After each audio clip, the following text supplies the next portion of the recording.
So every time a big AAA game comes out these days, I'm holding my breath a little bit, right? I'm like, is it gonna go all right? You know, but so far, the launch of Horizon Forbidden West seems to be going fairly well. Reception is positive. It's getting high ratings, 88% on Metacritic, 9 out of 10 on Push Square, 9 out of 10 on IGN, and overall the reception seems to be positive. However, there are a few things that stood out to me, because as I was browsing my Twitter timeline, I stumbled across this tweet.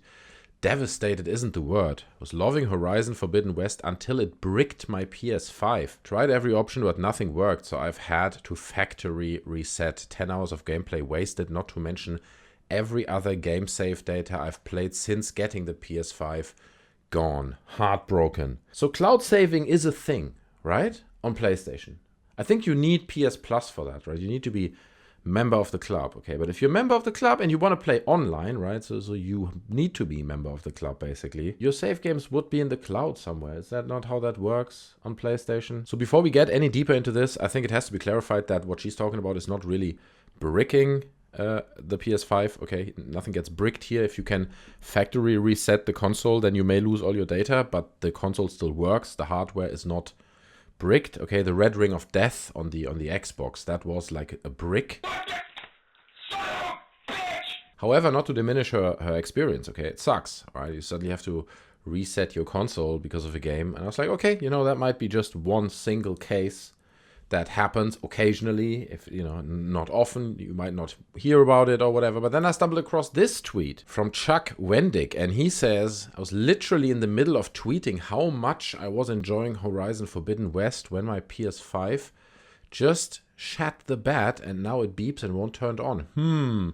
So, update. PS5 console is dead. It's clean inside, but hardware failed. It's just out of warranty, of course, so Sony will charge me $200 to fix it after a year of use. What a fun product. Hard to find, dies after a year. Ugh. Okay, so there's a second case. I was like, okay, you know, these are two cases. This might happen in two isolated cases, and this is no big deal. Okay, we don't need to talk about this. And then I stumble across this tweet from Side Group Games. Heads up that Horizon Forbidden West fully bricked my PS5 15 minutes in.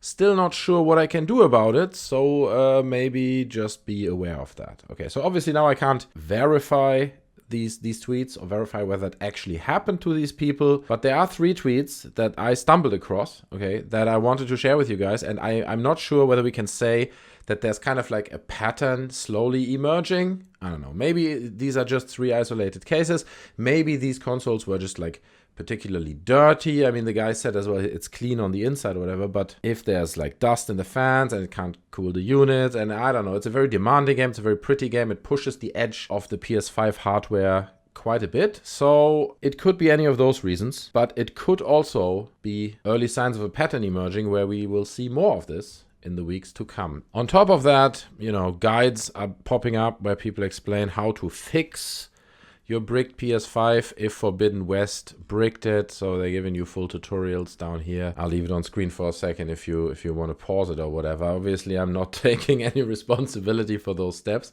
If you decide to do this by yourself, you know what, I'll put the whole link down in the description so you can go there. If you're experiencing the brickage yourself, then you can try these steps. And then there are people who are reporting stuttering and lagging on PS4 as well as on PS5. Again, might just be due to dirty fans or whatever. Also, there's like this whole debate going on about the performance mode versus the quality mode, right? There are these 2 options within the game that you can set up, and some people say that the performance mode just looks hideous. I haven't played it myself, so I can't really say. I just read that. What I'm saying is there are these reports out there, and there are tutorials out there to fix bricked PS5s and so on. So that might be in part the reason why now quite a few people are taking to sites like Metacritic and flagging the game with 1 star and rating it quite badly. There has been a bit of a review bump going on. It's not as significant as we've seen it maybe in other games, because overall I think it is just a good game. But on Metacritic, it reaches a 8.0 with 750 negative votes and 3,200 positive votes. Few mixed one in there as well. So it's still a fair ratio and a good rating, but there are, especially recently, if you look at this, like It's all just 1-star ratings. I think to an extent, the whole anti-social justice warrior 4chan wave kind of comes into that as well. I'm sure there are a lot of people out there on these platforms that are very upset, right? That there's like a female protagonist in the game. How dare the female protagonist being in that game? And then also she has like a little bit of facial hair, right? Holy macaroni. It takes the roof off everything. People are complaining. The game is woke. Okay, the game is crazy woke. And it's a social justice warrior game. Okay, it's basically left-leaning propaganda. Okay, so people are upset. But before I judge too much about what people may be thinking about the game, let's just read some of the comments that people are leaving on their reviews on Metacritic. What are people saying? The world of Horizon is beautiful but boring. I'm not interested in Aloy and this universe. It's another third thing.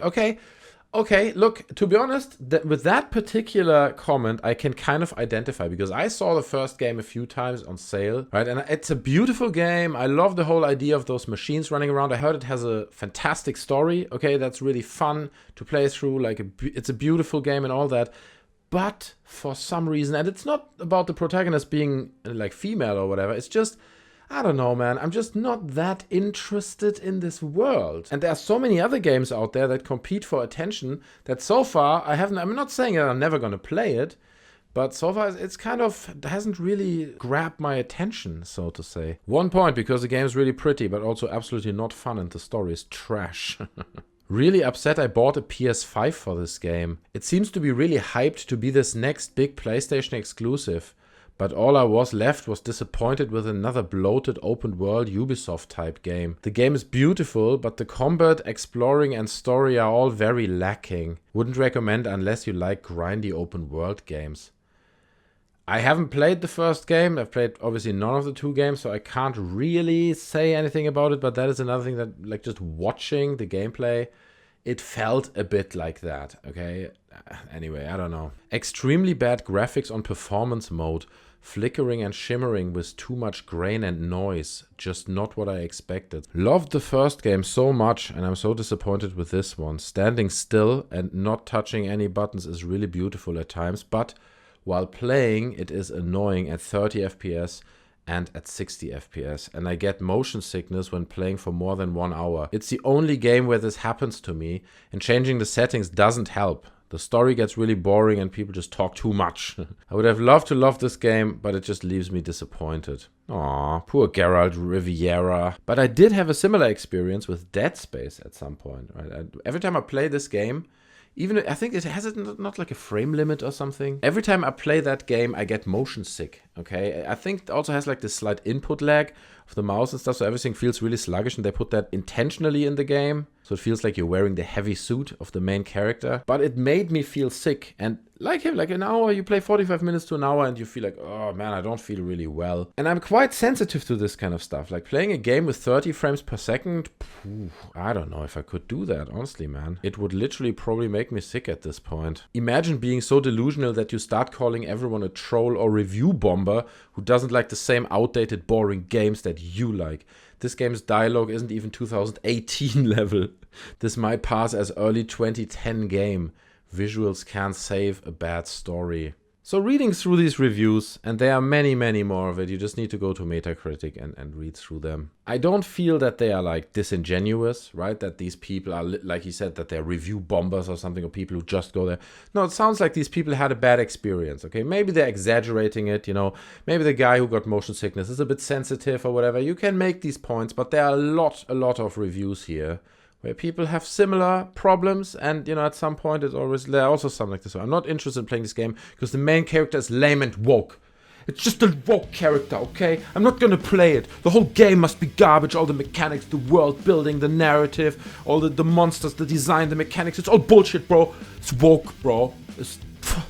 but not playing that trash. Aloy is visually disgusting and annoying as a character. Quests are repetitive and enemy variety is mediocre at best, okay? Okay, she's visually disgusting and annoying as a character. Come on, bro. Come on. What's wrong with people? It's really not that bad, is it? Why are people so freaking sensitive, man? Like, because she's got, like, light hair on her skin? Like, is that why people are losing their mind? I don't know, man. But people are losing their mind over everything these days, so we're not gonna lose our mind over that. Without having played it, I assume it's a good game, okay? But I think that these three things that I spoke about in this video kind of weigh on the launch a little bit. That being some technical issues like lags and stuttering, right? Where people are reporting that the game just doesn't run fluidly and at the frames that they promise, or the error that I spoke about in the beginning where it literally semi-bricks your PlayStation. You have to do a hard reset, plus all the anti-social justice warrior people from 4chan coming over and telling them, you know, that everything is garbage, and plus a few people just having literally a bad experience. So it's not all rosy and great, and I hope that we're not going to see a trend of this kind of bricking people's PlayStations. It's just something to keep an eye on, and I hope that it won't happen to any of you guys. But I would be super curious to hear your experience with the game, right? Are you having a great time? Is it all running perfectly well? Are you having fun with it?